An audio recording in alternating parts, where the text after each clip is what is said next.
ये देखो भाई, ये लड़का रोलेक्स चलाता है। जो कहती है देख तुम्हारा भाई कैसे चश्मा लगा कर रोलेक्स चला रहा है।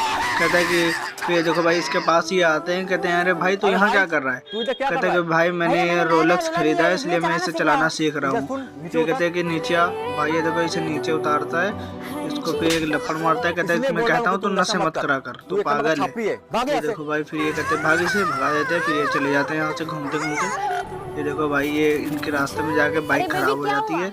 कहते हैं कि क्या हुआ बेबी। कहते बाइक खराब हो गई है, हमें पैदल जाना पड़ेगा। भाई ये देखो खींच के पैदल जाते हैं। ये देखो ये लड़का गाना गा रहा है।